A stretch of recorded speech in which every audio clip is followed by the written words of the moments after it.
My name's Adele Onyango, and welcome to another episode of Legally Clueless. No, seriously, I have no clue what I'm doing, but I'm pretty sure I'm not the only one. Hey you, welcome to this episode of Legally Clueless. This is what's coming up. In Form 1, I really now started smoking cigarettes. I'm drinking heavily. I'm smoking bang in school. I'm always in trouble. And when I came home in April of 2003, I had a big fight with my mom. It's because we were smoking weed in the village and she was told. So I ran away from home for a few days. And then I got myself a boyfriend. Now, one thing about me getting a boyfriend, I never had any sexual relationships with anyone because my mom had instilled the fear of the Lord in me that even hugging a boy could make you pregnant. And I knew that woman would kill me. As much as I pushed my mom, I knew the borderline was a pregnancy. So I first ran away from home for a few days. It caused so much havoc, so much chaos. My dad got involved. The cops got involved. A lot of chaos. So I was like, okay, my dad was like, I'm cutting your deal. Finish high school. My God, you can't run away from home. But then in 2004, it got extreme between me and my mom. Like, I threatened her. I was like, if you beat me again, I'll kill you. Like, it was extremely bad. So I left home. And I left and I went to the streets and I went and became a street kid. That is part one of Annitah Rae's story. We're going to get to it in a bit. However, welcome to this episode. If you are an OG member, thank you so much for rocking with the podcast. If you are brand new, welcome to the family. Better late than never. And make yourself comfortable, because we've got tons of things for you here. We're all about African women, African women's stories, African women's healing. And so on Mondays, we have this show, Legally Clueless, that has a different African sharing a story of their lived experience. And then on Wednesdays, we have the Midweek Teas, where I, as an African woman, unpack different topics that I feel have impacted or I've come across on my healing journey. Our newsletter, which also does the same, goes out every Wednesday as well. You can sign up for the newsletter on our website. A link is in the show notes. And then on Thursdays, we have For Mannerless Women, which is just incredible. It's a place for all the rebellious women who are just defining womanhood for themselves. We're 4 seasons in and it's absolutely incredible. It goes out on our audio channels if you want to be a week behind, but if you want to be on point when there's a new episode, you get it first. You need to subscribe to our YouTube channel for that. All right.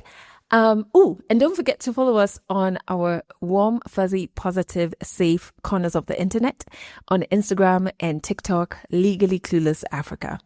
Okay, I've had such a wonderful couple of days and it's going to be even busier as we walk through May because, I'm so excited. I don't even know if I'm meant to be sharing this.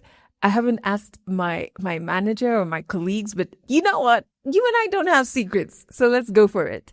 So we are working on a very special capsule season of For Mannerless Women that takes us out of Kenya. So here's the thing. I love rebellious African women, and I have so many faves who are from different African countries. And so we are in the thick of producing episodes with those women. Women from Ghana, from Nigeria, from Somalia, from Morocco, from South Africa. Today, I recorded conversations with a woman from South Africa and a woman from Zimbabwe. I feel so expanded. And I cannot wait. If you're an OG member, you know that I sing when I'm happy.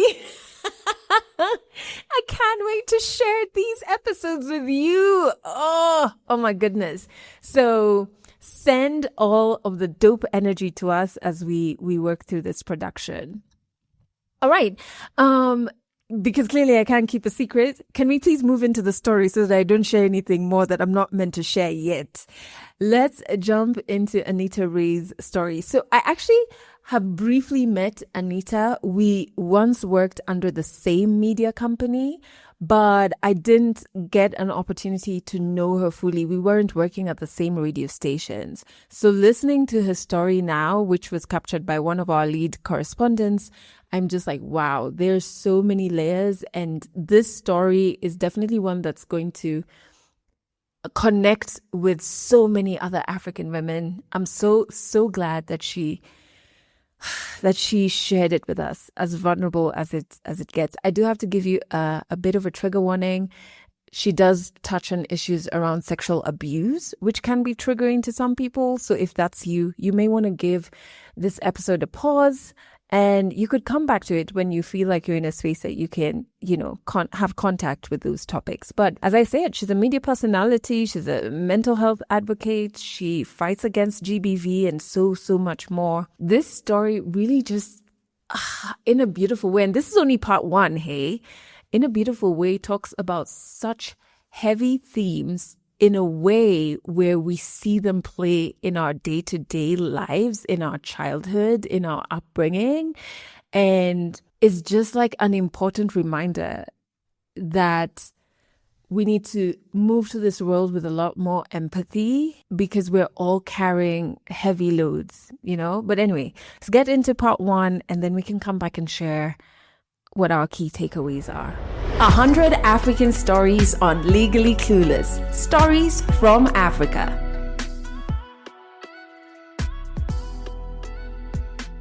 My name is Annitah Rae, but that's what people call me. But then what I was called by my parents when I was born is Hannah Gashau. That's my grandmother's name. But then the last name is Gaturu, which is my dad. I keep that name that way because, one, I'm named after my dad's mom. So I really, really love my dad. And I wanted to keep that in memory of my grandmother because my dad loved the mom. So yeah, I keep Hannah on my ID, on my official documents. But then along the way, Annitah came, and in primary school, I was Ann Gashau. Then Annitah came in high school, and it stayed. So when I got on radio or in media, I created the brand Annitah Rae. So it's a brand on its own. I think it can actually survive without me, shockingly. Who am I? One, I'm a mother of two amazing children. A 15-year-old, 6-foot human being that calls me mom, and an 8-year-old amazing daughter. I have 2 kids. Motherhood is my biggest title because I think that's one thing that I hope to be really good at. I want to adopt 2 more boys. I wanted 4 kids, and 4 kids I shall have. God willing, though. I am saved. I am saved. Happily saved. People say happily married. I am happily saved. Happily saved. I'm grateful to be saved. God has really saved me from a lot. So I serve God a lot in a lot of capacities, in my community, in church. I pray to serve God in everything that I do. I'm a mental health activist. I dealt with clinical depression for a while. I have PTSD from a sexual assault case. I have ADHD. And I used to struggle with panic and anxiety attacks. So I think with all those, I talk about mental health a lot because I know what mental health is, and the ignorance that comes around with it, and the stigma also. So I'm a mental health activist, a human rights activist, and a GBV activist, having been married to a very abusive man. What else am I? I'm a creative. My God, that I am. I'm a creative person. I have ideas for everything. I'm an overthinker. I'm a creative. I was born on May 8th, 1990. And I'm the firstborn of 4 daughters. I think when I was born, I became my father's favorite because I am his mother. I say that, and my sisters are like, really? I'm like, I am so sure I'm my father's favorite child. And I had an amazing childhood. My father was so proud of me since I was a kid because, one, I was really smart in school, and I have been an overachiever my whole life. So I used to want to be number one. I wanted to make my dad happy. That made him happy. And when I was a kid, my dad used to buy the newspaper every day. And used to buy the newspaper so that I can feel the Sudoku. I think that's one of the cutest things my dad ever did. So he used to buy the newspaper so that I can feel the Sudoku. So up to date, my favorite thing in the newspaper is the Sudoku. And he used to teach me how to read the newspaper. I used to go visit my grandfather with my dad. Very oftenly, by the way, we used to take a matatu, go down to Naivasha, see my grandfather. My grandfather had an amazing, a big farm. Every time we closed school, we used to go there with my cousins. I used to love going with the boys. I'm not supposed to be taking care of the sheep, but hey, I am a tomboy. I enjoyed it. God, I enjoyed it. Growing up, I think some of my best memories is my dad used to kiss my hand and call me a princess. Like every time he said hi to me, he used to kiss my hand and call me a princess. I grew up fully and wholly loved by my dad, that it has really helped me with how I feel about myself, and also how I interact with men, because my dad really loved on me. I had a really, as far as I can remember, I had a broken relationship with my mom, as far as I can remember. I always felt like she didn't want me at all. I always felt like she really didn't want a child. And I always felt like my father overcompensated for it. And also my dad had a bar, so I was introduced to alcohol quite early. Because he used to hang out with his friends in the bar. There was a lot of goat eating almost every Sunday. They had a reason to have a chama, him and his friends. I mean, I always look back and I'm like, then they were young, in their 30s, maybe late 20s. They're young, they're hanging out. They're taking their kids out. I always look back and I was like, man, I had a cool dad. I still have a cool dad. He has dreadlocks, by the way. He's the coolest dad ever. And in the process of it, I think my memories of when I was younger is being kicked out of school. Not kicked out of school, being asked to bring my parents home when I was in class 1 because I had lied that they don't live around. Because I was really mischievous in school, extremely. And I learned that my grandmother is blind and I live with her. She was not even alive, for starters. God, I was a child, Jesus. And I remember my mom came to school. She was so angry. She whipped me like the world was coming to an end. I was an extremely mischievous child. This one time I tricked my neighbor's kid into giving me money. Like in the morning, he was going to buy milk for their tea to go to school. And I tricked him to give me the money. So I could hear him screaming as I ran away with the 8 shillings. 8 Kenyan shillings then was a lot of money. And I remember that evening when I came home and my mom asked me, what did you do? I was like, he gave the money to me with a straight face. My mom wailed, you're going to finish me in this village. This child is going to finish me in this. It was it. Every time I think about it, I was like, I was a lot as a child. But then I was smart. So my dad used to overlook everything. Like even if I was mischievous, even if the teachers complained, even if my mom complained, I was smart. I was number 1. So what are you going to tell my dad? I'm number 1. And my dad overlooked everything and looked at that simple reason. She's going to be number 1. She's going to pass. And I think over the years, that's the reason maybe I got lost more, because I could do a lot of things and get away with being number 1. So that's the earliest memories I have of my childhood. I don't remember my second-born sister being born. I think I was very young. I was very, very young. But I do remember my third-born sister being born. Around that, I remember around that. It's when I was getting married. So I remember around that time, it was just chaotic. I loved Sudoku because it was a brain game. Like it really, really made you think. And the crossword puzzles, my dad loved them. And first of all, I didn't go to university, neither did I go to college. I got married after high school, guys. I mean, I don't even know if I have a certificate from high school. I didn't get it. I got married straight out of high school into hey, guys, you could not even tell me anything. Then I knew everything, My dad giving me the newspaper made me read a lot.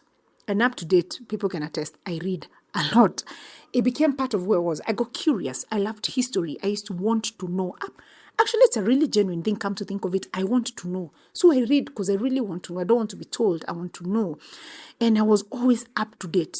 Ask Annitah, she would know. Ask Hannah, she would. And I would know. And I read. And the reading is what made me a good writer, because it's from the reading that I started writing. So I could read stories and I read them, then I write something. I would watch something and I want to write something similar to that. Of course, I was copying then and I didn't even know it, but I started teaching myself how to write. And looking back at even at my writing now, I'm like, it's shaped a lot by the reading I started doing when I was younger, because I really used to read the newspaper religiously from front to end. And I used to be so excited to tell my dad what I read. And it was such good practice for me, because I used to come and I tell my dad, my English is better today, I read. Up to date, people ask me, how comes your English is so good? I'm like, because I read the newspaper as a child a lot. And my dad used to tell me, I'm not paying for a good school for you to speak in Kikuyu.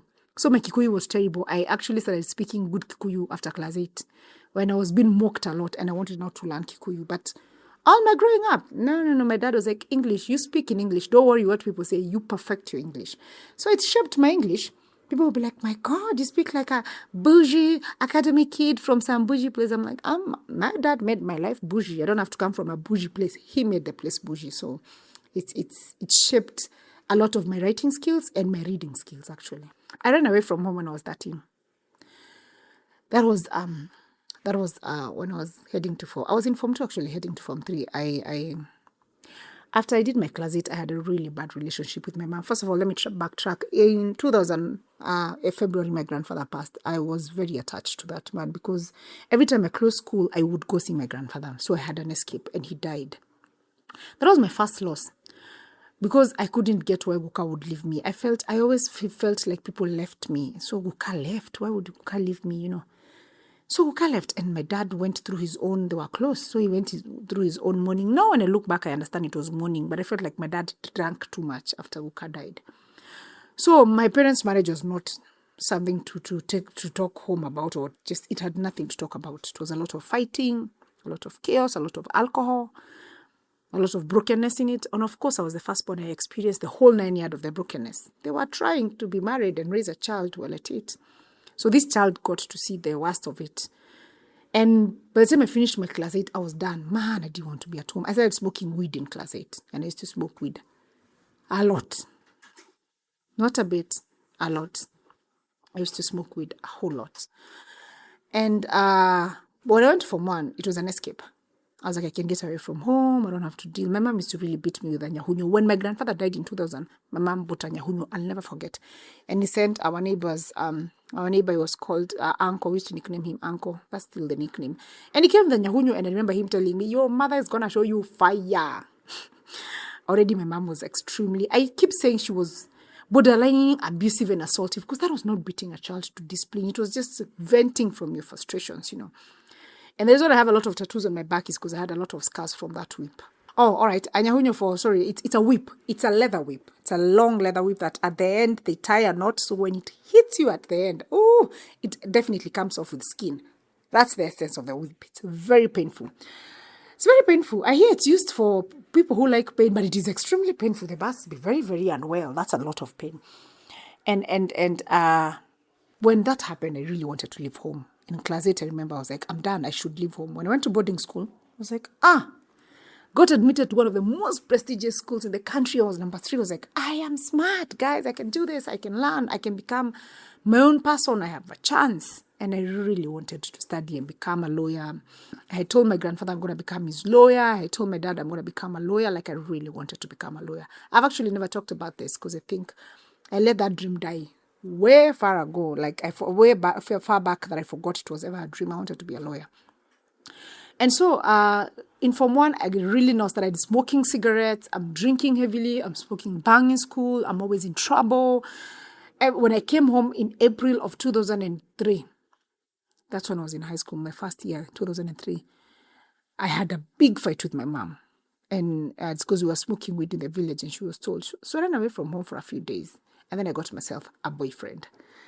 Now, one thing about me getting a boyfriend, I never had any sexual relationships with anyone because my mom had instilled the fear of the Lord in me that even hugging a boy could make you pregnant. And I knew that woman would kill me. Like, as much as I pushed my mom, I knew the borderline was a pregnancy. That one she would kill me for with her own hands, and she made it clear. And so I dreaded being pregnant. So I knew I'll do anything with my life, but pregnant is a no. So I first ran away from home for a few days. It caused so much havoc, so much chaos. My dad got involved. The cops got involved. A lot of chaos. So I was like, okay, my dad was like, I'm cutting your deal. Finish high school. My God, you can't run away from home. But then in 2004, it got extreme between me and my mom. Like, I threatened her. I was like, if you beat me again, I'll kill you. Like, it was extremely bad. So I left home. And I left and I went to the streets. And I went and became a street kid. I went to Juja Road. For those who know Nairobi, there is a place called Juja Road. It's in Pangani. And I don't know why I went there. Because first I went to Ngara. I knew there were house help bureaus there. And I knew I'll get a job as a house help, which I did. So I went there, got a few jobs as house helps. This house, the man is trying to hit on you. This house, it's abusive. This house, you're not getting paid. This house, you're sleeping on the floor. So 3-4 houses later, I was like, this is not it. This job needs patience. I don't have the patience. I felt like I'm beyond, I'm above that job. So I became a street kid. I used to sleep on the streets. Once in a while, I go to Juja Road and I look at the places I used to sleep, and I keep saying, if I may forget where I've come from, this is where I've come from. And it was, I stayed in the streets for a while. And in all that time I stayed in the streets, only one person asked me what I'm doing on the streets, and they took me in. She was called Fiona. That's her real name. And she used to be a sex worker. And one day she caught me stealing mangoes. I was hungry. So this woman's kiosk, people had crowded the kiosk. And I was just sneaking my hand down there stealing mangoes, because they used to put, it's like a candle, but it's a Latin lamp, yeah?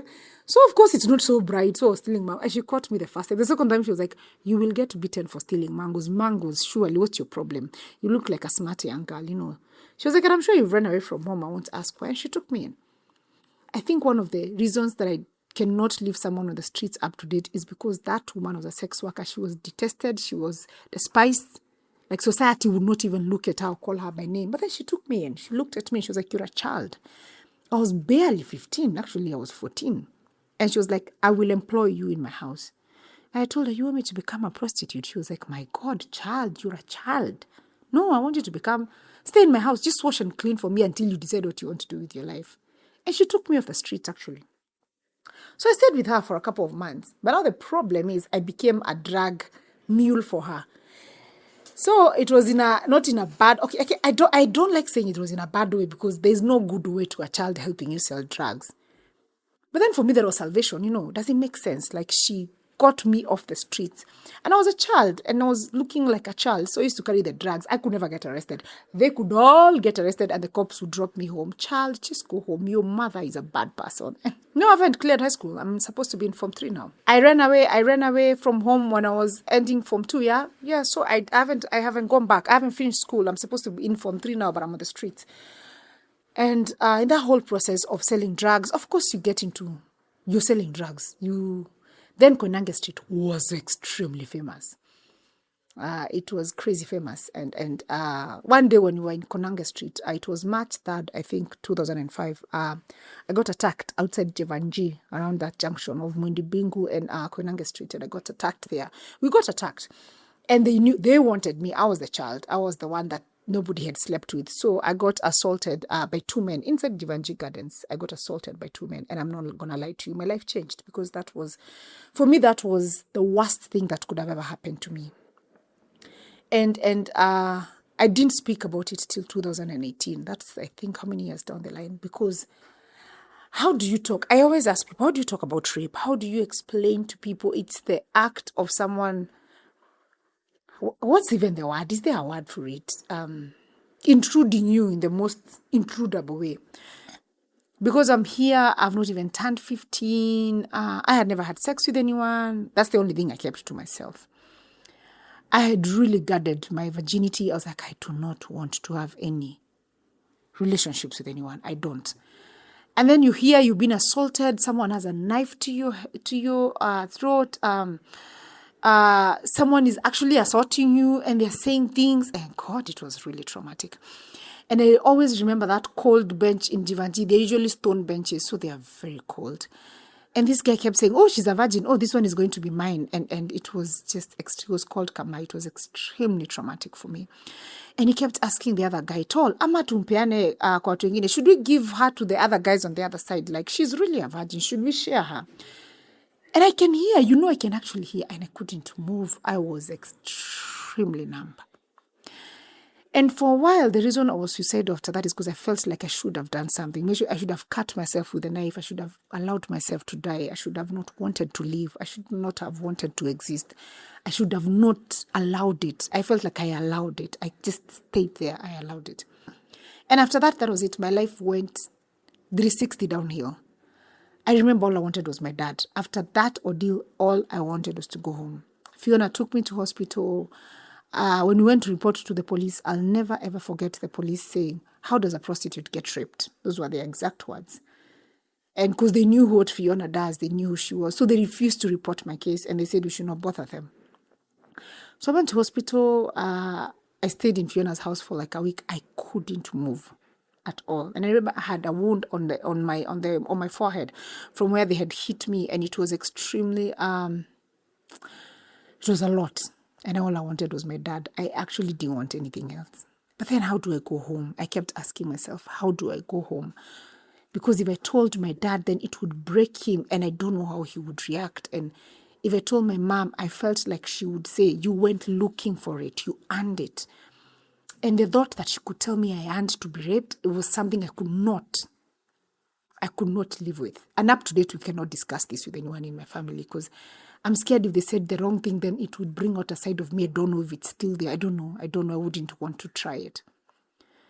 So after a bit of back and forth with myself, I went to my auntie's place in Kangemi. And when I went, I was so broken. She called my dad like, your child is here. She looks like she's dead. I don't know what's going on. So my dad was like, come home.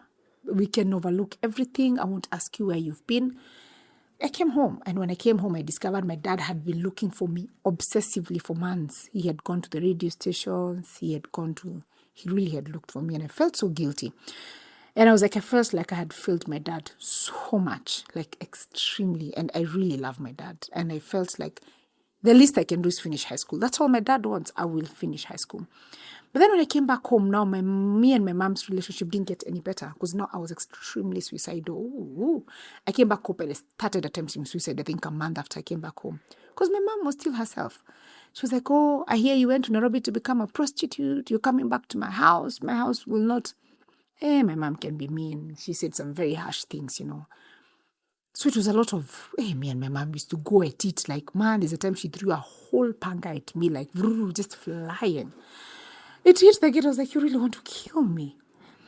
It was a lot. Like, we really did not like each other. I'm not even going to sugarcoat it. We really hated each other.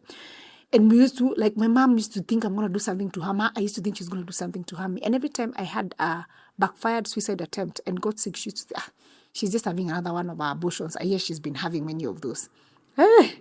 Really didn't like each other. And so by the time I finished my high school, funniest thing, I was not living at home. Like, I was living with my neighbors. Funniest thing. Like, I was in the village, but not at home. Like, you could hear, she has been seen. And I was such a rebellious child that I was expelled from 2 other high schools, day schools. Like, one day school, I was caught chewing mirror, cat. Like, literally in school, man, I was, God, talk about rebellion, full. Like, I was a child, you couldn't tell anything. I was smoking, I was drinking heavily. And I'm smoking good. What are you going to tell me anyway? So I went to the other high school where I went to a private high school because my dad was really adamant. Finish your at least your form 4. Then we can, from there, if you decide to do a course, you have a certificate. We start from there. So I was like, anything for my dad, but the process. And in between there, I remember my last suicide attempt. I went to the church with so many pills. So many pills. It was 2007. I went to the church with so many pills and I told God, if I don't die this year, if you don't take me this time, I'll never try again because it seems you also don't want me. And I went and I took a lot of pills. I think 100 plus something pills. Then when I took them, I slept. And then I was woken up. I was like, I am in heaven. This must be Moses. Moses must. The guy was like, I'm Katufunga church. Wake up. We want to close the church. I'm telling you, I wailed from that church all the way home, wailing on the road. And then already people feared me because of the drugs I was using, the crowd was... So nobody could ask me why I'm crying. I wailed. And I remember I went home and I just slept. I didn't even eat. And I was like, even God doesn't want me. Even the devil, like nobody wants me. And I felt so rejected because I am not asking to live. I am asking to die. Do you know how hard it is for you to ask to die and not die? I think people underestimate that to want to die and not die has to be worse than anything because you really don't want to exist. You don't want to be there, and then you're forced to be there. You should give credit to people who actually live after suicide because it's hard. It's extremely hard. You're doing something against your entire being. The will of your entire being is to not exist. It's a lot. And so after that, I promised myself, I'm not going to die. I threw in the towel of, you want me to live? Then I'll live. But then I'll live how I want to live. I will live badly. So by the time I finished high school, I was a professional drinker, if you can call me that. I used to drink like there's a trophy to the end of it. I was a chain smoker of cigarettes. Then in 2007, before I got married, something very weird happened that December. Our weed plug gave us weed that was not good, and he knew it. And already we were a bad cartel in the village. So this girl was a daughter to my mom's pastor. It's a very silly story. So she was called Foyi. And Foyi was like, you know what? Hannah, I see you smoking weed. You're known for being a gangster in the village. I need you to teach me weed. Even without thinking, I agreed to it. So me and a friend of mine already were smokers. We took her to the house, locked the house, our friend's house, locked the house, and gave her weed. She went crazy on the spot, by the way. Removed all her clothes and started praying in Kikuyu. And I have never been that scared. Because I was like, this is it. The pastor's daughter, this is it. This village will kill me. I am doomed. Guys, I will never come back to this village. Like, I was so sure it's the end for me. Like, I'm done. I am leaving Garariga village. They will never hear my name again. I was like, people, I'm never coming. Because if this woman loses her mind, I'm losing my life. Like, one has to give. Luckily, she calmed down, but then went home and gave so much drama. Lucky for me, she never said where she got the weed from. But it took her like 2 weeks to get back to being normal. That scared me. That you cannot believe it. That's the last time I smoked weed. Scared me to death. Because the only thing that rang in my head, what if that happened when we were on the road? Like, I kept getting, I'm an overthinker. I kept getting legit panic attacks of like, that would have happened on the road. She could have undressed. I couldn't get over it. Like, I actually could not move beyond that. And come to think of it, as a highlight all that, when I was in Form 2, my dad took me through therapy because one of my anxiety attacks and my panics, I used to panic for no reason. And also I had temper that had become rage. So I used to have rage outbursts where I hurt people, I hurt my sisters. Very, very bad outbursts. So my dad felt like, if you see a counselor, we can understand where this is. I was an angry child. So now, 2007, when I'm quitting weed, I remember getting such a bad panic attack that I actually went and told my dad I had a panic attack. And he asked me, do you want to go back to seeing the counselor? I was like, no, I'm just letting you know it was really bad. But I couldn't tell him it's because I gave someone weed. My dad would have sworn, like even in high school when I got caught with weed, my dad said, no, you accusing my child. Have you met my child? She wouldn't. Like my dad, I could have been caught with the alcohol and my dad would still have said, not his child. And I think that's what enabled me, because unknowingly he became one of my biggest enablers. Like I could have cried to my dad and like, no, my mom is mistreating me. That's the reason. My mom, who's the wife, my dad would just overlook everything. Oh, don't worry, mom, I love you. I'm here for you. So it overlooked a lot of things. You can imagine I came home after months of being missing, almost a year, and my dad overlooked it. Never asked me anything. Like as long as she's home, as long as my child is back home. And you see, I always look back now, I'm like, we really have to learn to question our kids, because sometimes we lose the kids because we're trying to protect them or trying to understand them. It's a child. A child does not understand anything. So now I finished my Form 4. I don't know the results. I drank. Oh, God, I finished my Form 4 in November. I drank. I remember the first night after Form 4, we took Black Label from my dad's bar. Ooh. Guys, I'm telling you, I drank. You would have thought I'm trying to die. I drank for 2 weeks non-stop. I never went home. Actually, I just drank. My friend, they also had a bar, and the mom was family friend. I'm telling you, I went and lived in their house, which was on top of the bar, for 2 weeks, so that I could drink. And the mother was also so high, so she never found out if we were drinking or not. It was a system of broken parents who were drinking, raising children who were drinking, and it seemed very normal, actually, then. So I sat my parents down, December 2007. And I told them I found a school. I wanted to do graphic design production, because when I was in high school, I discovered I can write really well. So I thought I want to do some career in journalism. Like, I loved Ses. I loved Ses Mutungi. I wanted to be Ses. I loved Caroline Mutuko. Man, I wanted to be Carol. Like, I used to listen to her. I'm like, I want to do what she does. I wanted to be Minor. Hey, Minor. When Minor listens to this, he needs to understand he's old. Like, I used to listen to him, I wanted to be MK. I wanted to be these people. But I didn't know how. So I thought if we start, there's a school that was called Shanghatao. People who are old like me know it was in Hazina Tower's 15th floor. That was the school. It was the ish. So I was like, guys, I finished high school. I want to go there. Sat my dad down. I was like, my dad would never say no to me. Hey, there's a first time for everything. My dad told me that I've not earned his trust enough for him to take me to school. And my mom was there backing him up. Ooh. I was so angry. And it was easier for me to blame my mom than to admit my dad could say no to me. So I was angry. I told my dad, if you don't want to take me to school, then you can take your wife to school. Guys, I was an extreme child. And the wife is my mother, just so you know. That's the first time my dad slapped me. Hey, the world ended. The world ended on that day. My father put his hands on me. The world ended. I wanted to die. I was like, my father has slapped me. Now, instead of me admitting I'm being slapped for my mistakes, I was like, my mother is the reason. My mother has turned my father against me. Now I'm giving this story. I think I must have been the most dramatic child ever. So I decided I'm going to leave home for the millionth time. And I told them dramatically, I'm leaving home. I'm never coming back. I'm starting a life of my own. But this time I really did. So I was living with my friends. As I drank through the December, discovering January comes, but then I promised myself again, I'm going to look for a job as a house help. This time I know I'm never going back home. This is my life. I'm choosing a different path, the house help path. Not saying that's a bad job, but I'm just thinking like I was 17. So on 24th of December, we were celebrating the birth of Jesus in a bar. I love Christians for this. And I met my ex-husband. I knew him, but I disliked him because he was a very aggressive, violent person.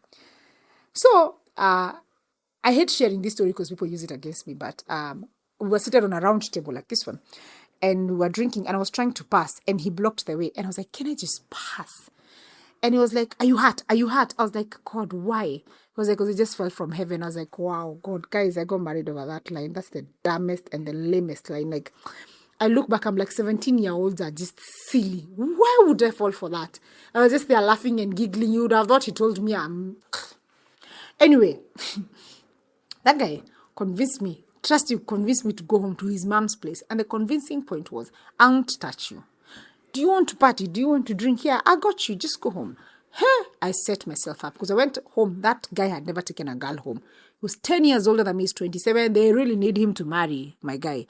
He's taken a girl home and he was like, yo, just play girlfriend for a week. It won't hurt. Me, I had nothing better to do with my life. I played girlfriend for a week. Like, I was his shadow for everywhere. We went together. He took me to his grandmother's in a week, guys.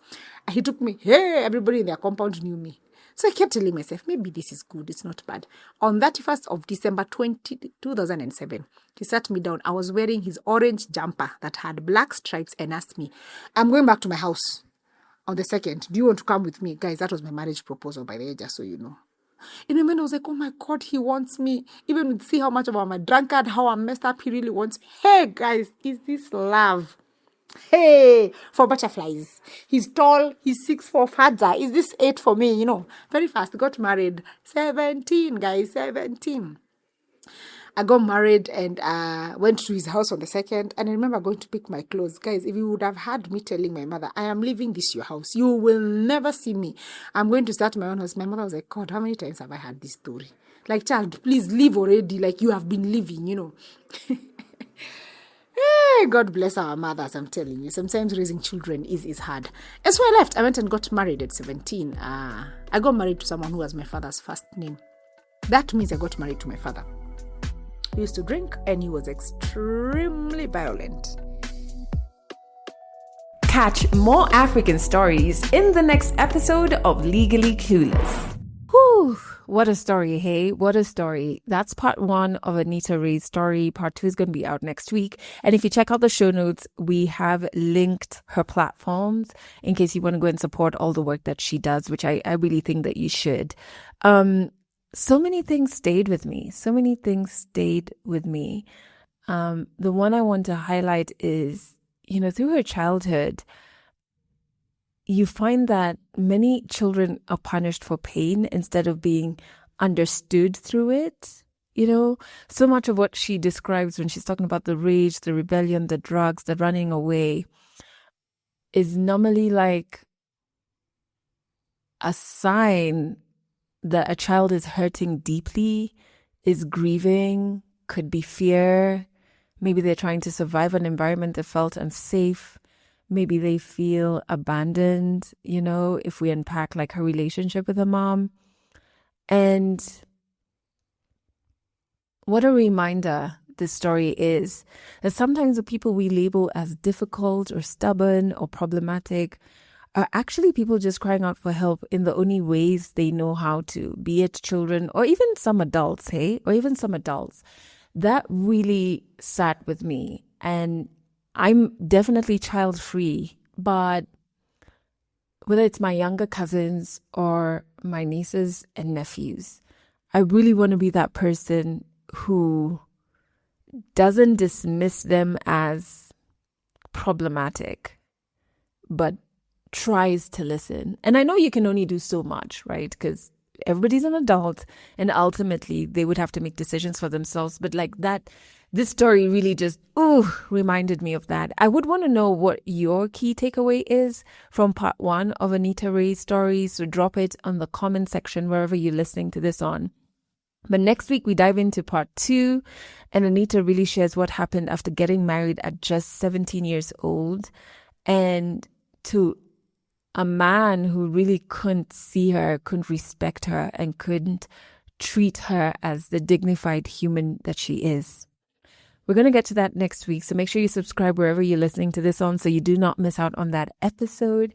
But if listening to a story has motivated you to want to share your story, hey, you are African, you have a story. We want to hear it. We want to amplify it. So fill out the storyteller form. A link to it is in the show notes, and one of our correspondents will get back to you. Thank you so much for listening to this episode to the very end. I really appreciate you, whether you're new members of the family or you've been here from way back in the day. And I think that you have every single thing it takes to heal. That's it for this episode of Legally Clueless. You can share this podcast with your friends. You can keep it for yourself. I'm not judging. Just make sure you're here next week for the next episode.